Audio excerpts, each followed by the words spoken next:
So I'm going to talk about difficult use cases for neither quantum computers, or as you wish, NISQ devices, noisy intermediate scale quantum devices.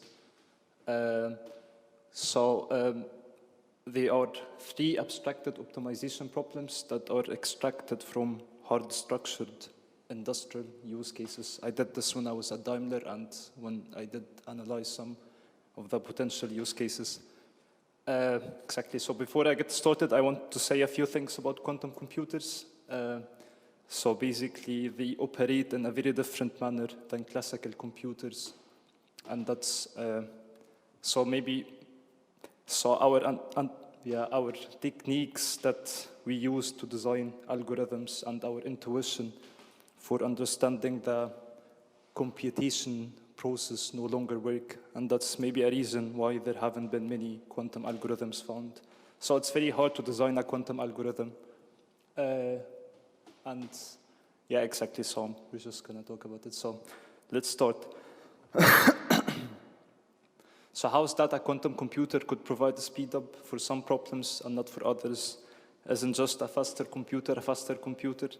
Well, the answer is basically no. And to answer why is that, it takes one to the core of computer science. So it's a crucial thing about a problem is how quickly the time needed to solve it grows as the problem size increases. And that brings us to the definition of the time complexity of an algorithm. It's basically, let's define it that way, it's the number of operations needed by an algorithm to reach a solution. And of course it's more than that, but let's just define it that way basically. And so basically any algorithm that solves a problem in a reasonable time called a sufficient algorithm. We can also talk about that. So multiplication, it's a mathematical operation. So if we multiply two in-digit numbers, it's said to be polynomial in n. And so like if we want to multiply in digits, we need n squared operations. Or even like a linear example, another mathematical operation, addition, it's said to be linear. Linear in the sense that the execution time is directly proportional to the input size, basically. But let's take, for example, factoring large numbers. That's an NP hard problem. And so the best classical algorithm we have, it takes basically exponential time. It could literally take forever. And there, like quantum computers, that proves sufficient. Well, actually, let me write down the time complexity, because it's easier to write it down than to say it. So the best heuristic we have that solves factoring, it's basically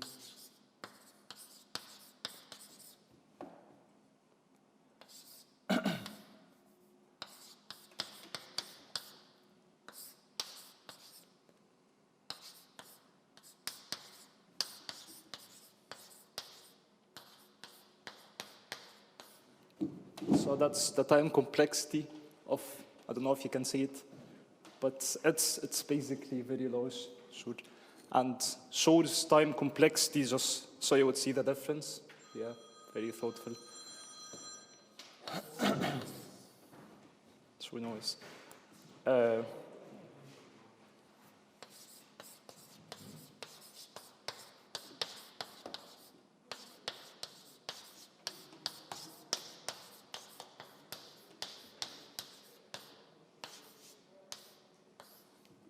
Or maybe, in other words, it's B.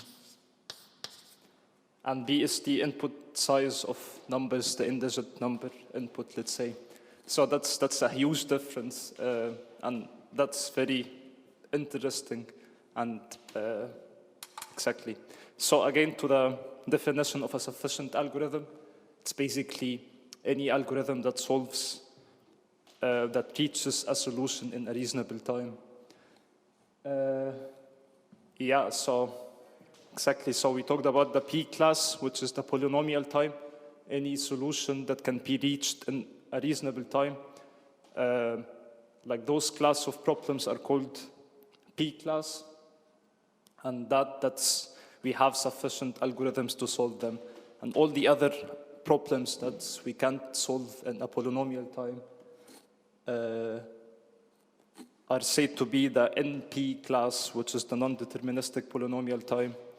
And that being said, that class have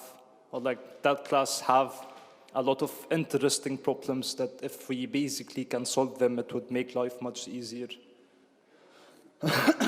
So with that example of Schur's, so we also defined a new class in the space of mathematical classes, let's say. It's the BQP, bounded error quantum polynomial time. Those are the problems that can be solved with quantum computation, let's say, just like Schur's algorithm. Yeah, exactly. So now I'm gonna talk about the route planning problem. It's for parcel delivery, also known as traveling salesman problem. It's basically a generalization of that. Yeah, exactly. So the definition, so the generalization of the traveling salesman. What's the shortest route to visit each city or location in a city once and return to the origin? So it's also known as the Hamiltonian path. So mathematically speaking, starting at some node in the graph, one can travel along an edge, visiting other nodes in the graph such that one reach every single node without ever returning to the same node twice. So that can be implemented in many cases, and it's very interesting kind of a problem that basically we deal a lot with logistics and parcel delivery and so on. And that's an NP hard in combinatorial optimization and how to basically formulate that in a quantum or like physically so that we can implement it on a quantum computer. So the first thing is to regard that problem as a search task and use Grover's algorithm. So Grover, I'm sure you all know Grover's, but I'm going to also briefly say what Grover algorithm is. It's an amplitude amplification. You basically start with a superposition of states. And so any entry in the Grover's database is associated with an equal amplitude and an equal probability that the system will end up in one of the 2 to the power of n states. So that you do basically some manipulation, amplitude manipulation, and right answers will basically instructively interfere, and wrong answers will destructively interfere, and that's how Grovers work.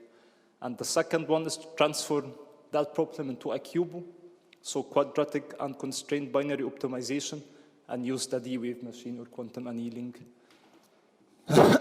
So for the first one, only quadratic speedup is possible, since like it's mathematically proved that a Grover algorithms can only provide quadratic speedup. It's not bad, but maybe for a large problem size, it's not really efficient. And it's not only that, so like a major thing about Grover's algorithm is to implement a quantum oracle, and that requires the possibility of a long-term quantum RAM. So basically, it's a fundamental ability for any computing device, the capacity to store information, and that's basically what that also needs, the quantum RAM. So like to implement that, even if we can implement it, we would need a large fault-tolerant quantum computer, and even if we have that, only quadratic speedup is possible, and that might not be efficient for large problem size. And for the interesting case, so basically, like the quantum annealing, we could encode, like the straightforward encoding is to associate each round trip with a permutation matrix. So it's ik equals 1 if the I city is visited at time k of the tour and 0 otherwise. So basically, we want to optimize the permutation matrix. It's an optimization over permutations, and that permutation is encoded by an n times n binary matrix. So basically, we would need n to the -1 squared qubits to formulate that problem, to formulate the cost function.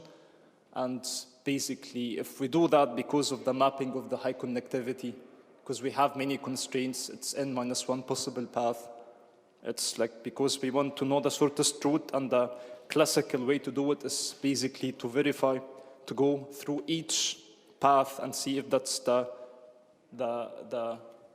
shortest. You have to try all the other path, let's say, so you would know which is the shorter, which is the shortest. So it's n-1. That's the constraint we have, and like to map that problem, the high connectivity, the possible path to the low connectivity, like the quantum annealer, the architecture of it makes quantum speed up very unlikely. So basically, the architecture of today's state-of-the-art quantum annealer, so they have very low connectivity. The cabling is very different, and the couplers, like we would need that also to formulate the couplers. And basically, it's even arguably that we would need more than that. We need n to the power of 3 qubits, and that's many, many qubits to solve that. So that's also very unlikely. So that's with the route planning.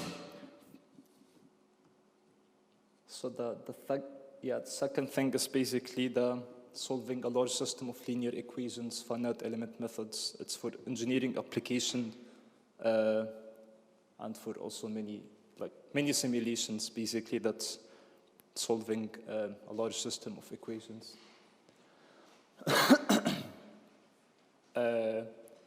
So basically, the HHL algorithm, it's one of the very important quantum algorithms. So given a matrix A and a vector B, we want to find vector X that satisfies AX equal B.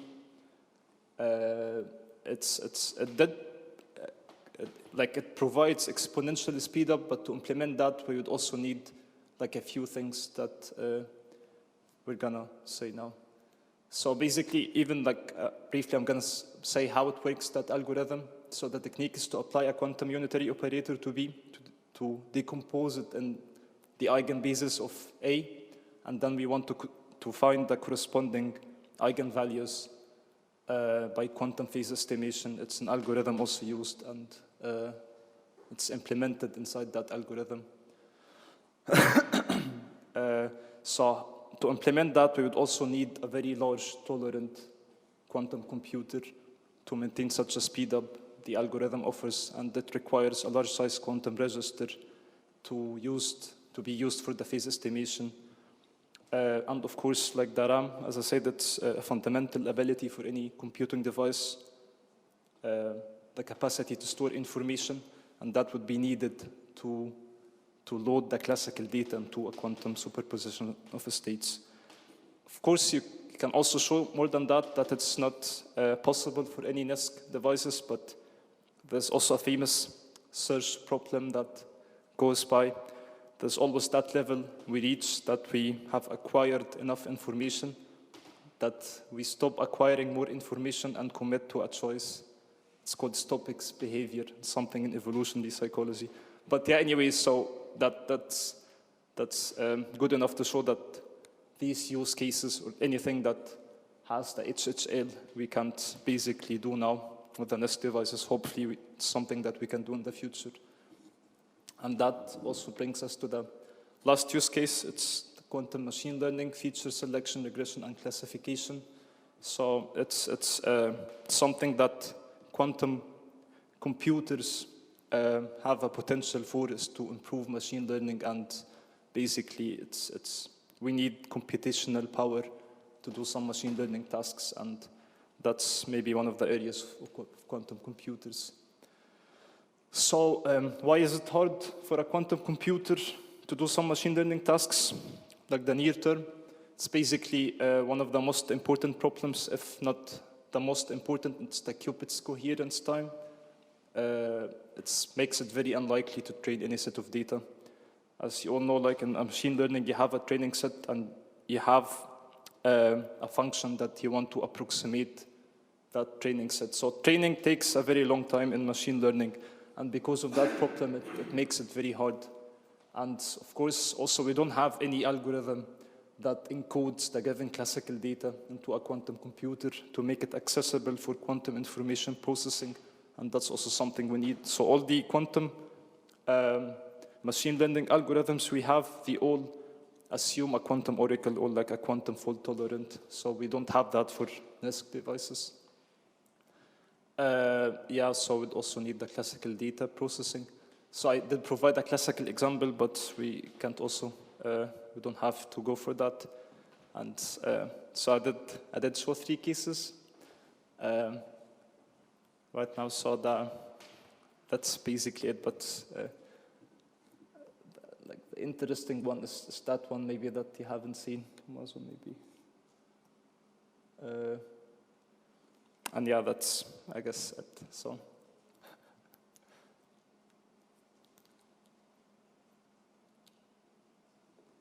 Should I go over that one? So because you haven't seen that, that's the most important one. It's for you, Tommaso. Which aspects are you mainly working on? It's something that I did, like I said, when I was at Daimler. It's just, I was analyzing the potential use cases, and they have many computation problems that basically can be abstracted in these problems I showed. And those are just the ones that basically, like it's good to have algorithms once there are quantum computers we can run on, but right now we work on different algorithms that we can use on the near-term quantum computers, and those are just very like hard ones, so we can just leave at the moment. Yeah, that's basically it. If you have any questions. No, I didn't have to do that. Actually, I would like to understand a bit more the solution of linear equations. I didn't get the... HHL? Because this is probably the most interesting from the point of view of applications. Yeah, it is, definitely. It does on everyday basis, right? It Yeah. Factorize prime numbers, but frequently... Well, it's because of Sour's algorithm that many governments started like funding in quantum computer, and so factoring is also a great thing. But yeah, solving a large system of linear equation, it's like for video games or... yeah, many engineering applications like simulations, finite element methods. It's even machine learning that algorithm proves very sufficient. And yeah, what exactly do you want to know about it?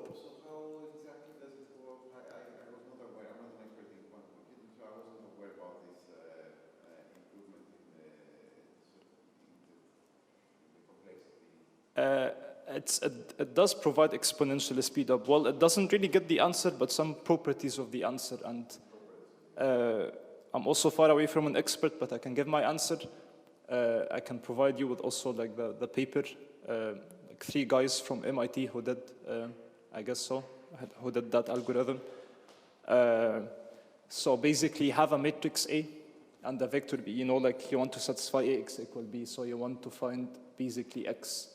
And the way you do that is you apply a quantum operator to decompose B into the eigen basis of A. And you basically find the corresponding eigenvalues.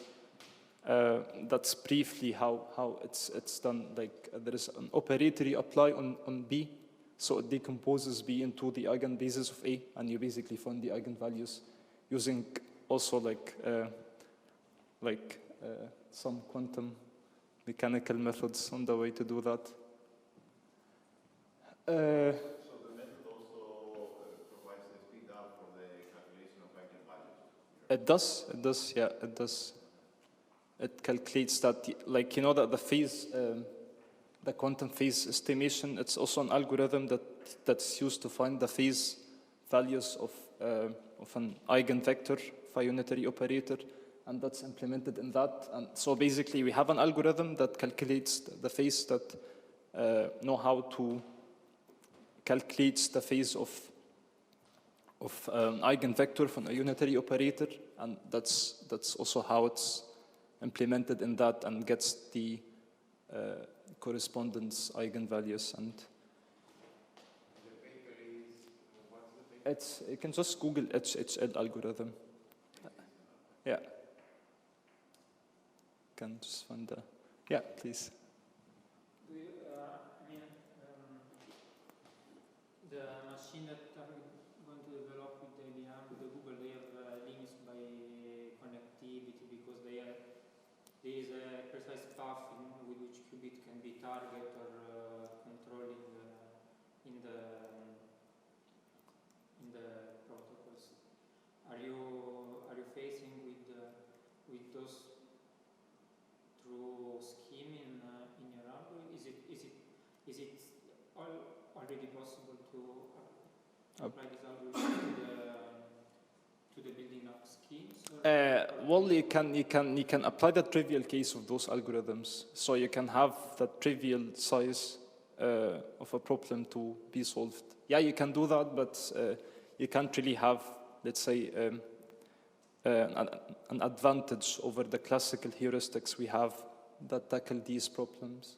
So those exactly 3 ones, no, we're trying to develop like, let's say, NESC algorithms, the ones that can be run on a near-term quantum computer, but all the algorithms we have, they basically assume a large fault-tolerant quantum computer. So exactly that's, yeah, that would be it. Just